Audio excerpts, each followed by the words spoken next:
शिवसेना उद्धव बाळासाहेब ठाकरे पक्षाचे आमदार असलेले बाबाजी काळे आपल्याबरोबर आहेत. बाबाजी काळेजी, खरं तर तुमच्या पक्षामध्ये उभी फूट पडताना पाहायला मिळते. 6 खासदार वेगळी भूमिका घेताना पाहायला मिळत आहेत. ओमराजे निंबाळकर यांनी आपली काल राजकीय भूमिका जी आहे ती लोकांसमोर अतिशय स्पष्ट केली की आता एकनाथ शिंदे यांच्या नेतृत्वात आपल्याला काम करायचं आहे. सातत्यानं ही पक्षामध्ये जी फूट पडते त्याबद्दल तुमचं मत काय? पक्षामध्ये जी फूट पडते त्याबाबत मी काहीच म्हणजे बोलू इच्छित नाही आहे.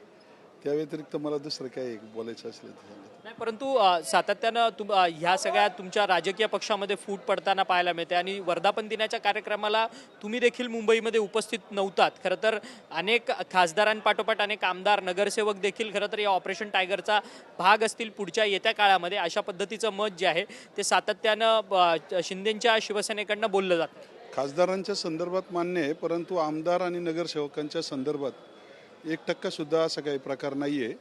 म्हणजे त्याबद्दल मी सांगू शकतो की आपलं आमदार आणि नगरसेवकांच्या संदर्भात अशा काही फुटीच्या वाटेवर कोणी नाही आहे.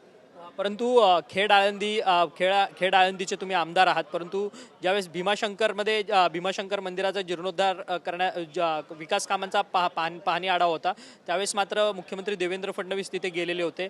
त्यावेळेस मात्र त्यांनी एक तुम्हाला ऑफर देखील दिलेली होती, त्याची जोरदार चर्चा रंगलेली. त्यामुळे तुम्ही येता कदाचित काळामध्ये भाजपमध्ये दिसाल किंवा महायुतीमध्ये याल अशी चर्चा जी आहे ती रंगलेली होती. त्याबाबतचं आम्ही स्पष्टीकरण पत्रकारांना दिलं होतं की मुख्यमंत्री महोदय सांगितलं की भीमाशंकर हे मी 12 ज्योतिर्लिंगापैकी सगळ्यात जास्त त्या ठिकाणी त्याचं सुधारणा करणार आहे. त्यामुळं भीमाशंकरच्या संदर्भात कोणत्याही वादविवाद तर होणार नाहीच याची दखल आम्ही घेतो आहे. परंतु जी कामं प्रलंबित आहेत ती किती कोटीची असू त्याचा प्रस्ताव आमच्याकडे द्या. त्या प्रस्तावाला ते प्रपोजल बोलले. त्यावेळेस माझ्याशी बोलत असताना वळसे पाटील साहेब नव्हते. ते खालून पायऱ्यांनी वर आल्याच्या नंतर त्यांना म्हटले की बाबाजींना मी प्रपोजल दिलं आहे. ते प्रपोजल भीमाशंकर विकास आराखड्याच्या संदर्भात होतं. परंतु तुम्ही ठाकरेंची साथ अजिबात सोडणार नाही हा तुम्हाला ठाम विश्वास आहे का? कारण की जी 6 खासदार तुमच्या पक्षातून सोडून जातात ते म्हणतात की विकास निधी कुठेतरी मतदारसंघात मिळत नाही, त्यामुळे आम्हाला हा निर्णय घ्यावा लागतो. खासदारांचं मत काय आहे यापेक्षा मी माझ्या मतदारसंघापुरतंच बोलतो की मी तर पक्षाची साथ तर सोडणार नाहीच. परंतु दुसरा विषय आहे की ज्या गोष्टी जे प्रोजेक्ट किंवा काय आहेत मी शासनापर्यंत मांडतोय आणि त्याला मला चांगला प्रतिसाद मिळून माझी कामं बहुतांशी या ठिकाणी शासन दरबारी होताना म्हणजे समाजालाही दिसत आहे आणि मला पण कळतंय की आपली कामं. परंतु तुम्ही म्हणतात की तुम्हाला मतदारसंघात विकास निधी मिळतोय आणि तुमची कामं होतात आहेत, मग दुसरीकडे खासदारांची अशी फरफट का होते? कारण की खासदारांना त्यांच्या मतदारसंघात विकास निधी नाही मिळत आहे, त्यामुळे हा पक्षप्रवेश त्यांच्याकडनं केला जातोय. म्हणजे खासदार कुठेतरी खोटं बोलतात. खासदार खोटं बोलतात अशातला भाग नाही आहे. आता प्रत्येकाची काम करण्याची पद्धत किंवा इतर काय असेल, परंतु अडचणी निधीला विरोधी पक्षाला येतात. परंतु माझ्या वैयक्तिक बाबतीत मी सांगते की माझ्या सातत्य प्रयत्नाला यश येते आणि महत्त्वाच्या गोष्टी ज्या मी आत्तापर्यंत पाठपुरावा केला शासनाकडून प्रतिसाद चांगल्या पद्धतीने आलेला आहे. परंतु तुमचा पाठपुरावा अशा कोणत्या पद्धतीचा असतो की ज्याला यश येतं सातत्यानं? कारण की पाठपुरावा आम्ही देखील करतो अशा पद्धतीचं मत खासदारांचं पण आहे. कारण की आम्ही उद्धव ठाकरे, आदित्य ठाकरे यांच्यावरती नाराज नाही होत, परंतु आम्हाला 5 वर्षानंतर पुन्हा निवडणुकीला सामोरं जावं लागणार आहे. त्यावेळेस मात्र आम्ही आमच्या मतदारांना काय उत्तर देणार, कोणती कामं केली, त्यामुळे या सगळ्या गोष्टीसाठी जातोय.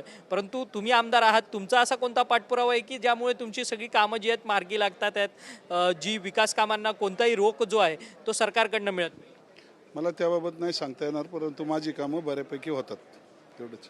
परंतु तुम्ही ठाकरेंची साथ सोडणार नाही? नाही, कधीच सोडणार नाही. तर धन्यवाद, तुम्ही आमच्याशी बातचीत केली. खेड आळंदीचे आमदार आहेत उद्धव बाळासाहेब ठाकरे पक्षाचे बाबाजी काळे. त्यांचं असं म्हणणं आहे की मी देखील आमदार आहे आणि माझ्या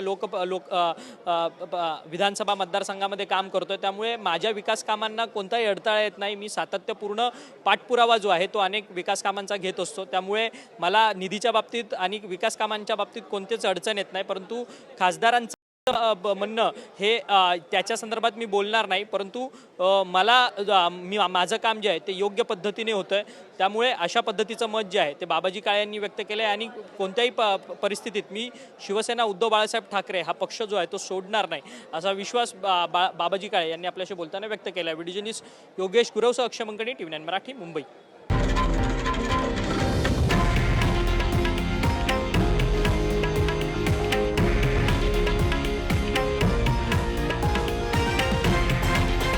हे आहे देशातील नंबर 1 न्यूज नेटवर्क आणि आपण पाहत आहात TV9 मराठी, एकमेव.